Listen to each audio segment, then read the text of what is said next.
क्या आप भी मेरी तरह उसी सवाल से परेशान हैं जिस सवाल से मैं परेशान था?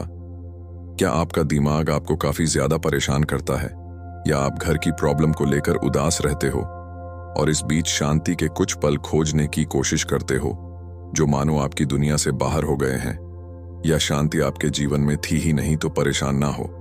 लेकिन आज मैं आपके उस सवाल का जवाब लेकर आ चुका हूं। आज मैं जिसके बारे में बताने वाला हूं उसका नाम है सैक्रल चक्र। आज हम इसी के माध्यम से आपको उस शांति का अनुभव कराने की कोशिश करेंगे। सबसे पहले बात कर लेते हैं, यह नाभि के नीचे होता है। इसका रंग नारंगी होता है। अब बात कर लेते हैं, आपका सैक्रल चक्र जागृत नहीं होता है तो आप उसको कैसे पहचान सकते हैं? इसमें आप खुद को ही प्यार नहीं करते हैं, कभी कभी अपने शरीर को देखकर शर्मिंदगी का अनुभव करते हो और ढीले कपड़े पहनते हो। इसमें आप किसी भी बातों को लेकर अनसिक्योरिटी, किसी नए इंसान को लेकर अनसिक्योरिटी महसूस करना, उससे नजरें ना मिला पाना और किसी भी जगह अनकंफर्टेबल फील करना, अधिक डर महसूस करना।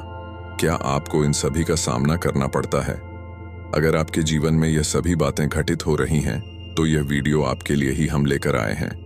हम कुछ पॉइंट बताने वाले हैं जिनसे आपको पता चल सके कि कहां पर हम गड़बड़ करते हैं, कि कैसे हमारा सैक्रल अनबैलेंस्ड है। तो स्करल चक्र यानी शुवादिष्टान चक्र, ये फीलिंग्स की बात करता है। आपने देखा होगा कि कुछ लोगों में फीलिंग्स नहीं होती है, जो थके थके से दिखाई देते हैं, और कुछ लोगों में बहुत फीलिंग्स होती हैं और खुश भी दिखाई देते हैं। ये चक्र सबसे ज्यादा एक्टिव तब होता है जब किसी स्त्री के पेट में बेबी होता है। इसमें स्त्री को अपने बूम्स पर हाथ रखकर बेबी से बात करनी चाहिए। बहुत ही पॉजिटिव सोच आती है जिससे स्करल चक्र का विकास और तेजी से होता है। और कुछ मंत्र होते हैं जिनका उच्चारण करना होता है। इसका बीज मंत्र है वायम। इससे जुड़ा तत्व है जल, जो हर इंसान की मूलभूत इकाई होता है। सैक्रल चक्र क्रिएटिविटी को निर्धारित करता। आप अपने जीवन में कितना क्रिएटिव हैं, कितना अच्छा सोच पाते हैं, अच्छे अच्छे आइडिया आ पाते हैं या नहीं। आपकी सेक्सुअल जिंदगी कैसी है, सैक्रल चक्र से ही पता चलता है। ये सभी चीज सैक्रल चक्र से जुड़ी होती हैं। अगर आपका स्वादिष्ठान चक्र जागृत नहीं है तो आपकी सेक्सुअल लाइफ अच्छी नहीं होगी, आप ना खुश रहोगे। इसमें आपके मैन पार्ट को ज्यादा खतरा रहता है। ऊटी की प्रॉब्लम हो गई आपको इसमें, या फिर किडनी की प्रॉब्लम हो गई क्योंकि इसका मूल तत्व जल होता है, या फिर आपके पाचन तंत्र में कोई भी प्रॉब्लम हो गई। यह सारी समस्याएं आपके स्वादिष्ठान चक्र से जुड़ी होती हैं। अगर यह प्रॉब्लम आपके जीवन में है तो आप भी समझ सकते हैं कि आपको स्वादिष्ठान चक्र को जागृत करने की आवश्यकता है, यानी डिसबैलेंस है, वह बैलेंस नहीं है। और इन्हीं सिम्टम्स की वजह से आपको पता चलेगा कि आपका स्वादिष्ठान चक्र डिसबैलेंस्ड है या यूरिन से संबंधित कोई प्रॉब्लम होती है। तो आपको समझ लेना चाहिए कि यह स्वादिष्ठान चक्र का ही असर है। आप अपने जीवन में ना खुश रहेंगे, किसी काम को लेकर उत्साहित नहीं रहेंगे, आपका जीवन आलस से भरा रहेगा।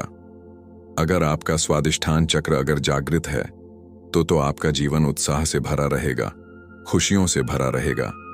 आप किसी भी काम के प्रति काफी ज्यादा उत्साहित रहोगे। आपके जीवन में नई उमंगे और उत्साह रहेगा, और जल से संबंधित जितनी भी रोग हैं उनकी समस्या खत्म हो जाएगी। और जल्द से संबंधित रोग के बारे में आप तो जानते होंगे, जैसे बार बार यूरिन इन्फेक्शन हो जाता है, किडनी में स्टोन बन जाता है, पाचन तंत्र क्रिया काम नहीं कर पाती है। यदि आप पानी की कमी को दूर रखते हो तो आपका कभी भी स्वादिष्ठान चक्र थिस बैलेंस शीट नहीं होगा, और आपकी सेक्सुअल लाइफ भी अच्छी रहेगी। आपको सेक्सुअल संबंधित कोई परेशानी का सामना नहीं करना पड़ेगा। इससे ऊपर उठकर आध्यात्मिक बातों की ओर सोचना है शुरू कर दोगे, और एक इंटेलिजेंट इंसान की तरह बातें करोगे। किसी भी काम में सबसे अधिक ज्यादा रुचि दिखाओगे, और इसके लिए हमको बैलेंस स्कोर में जीना होगा, और इसके लिए स्वादिष्ठान चक्र को जागृत रखना बहुत ही जरूरी है। तो यह थी कुछ महत्वपूर्ण चीज जिनको हमें याद रखना चाहिए और जिनके कारण हमारा स्वादिष्ठान चक्र बनता और बिगड़ता है।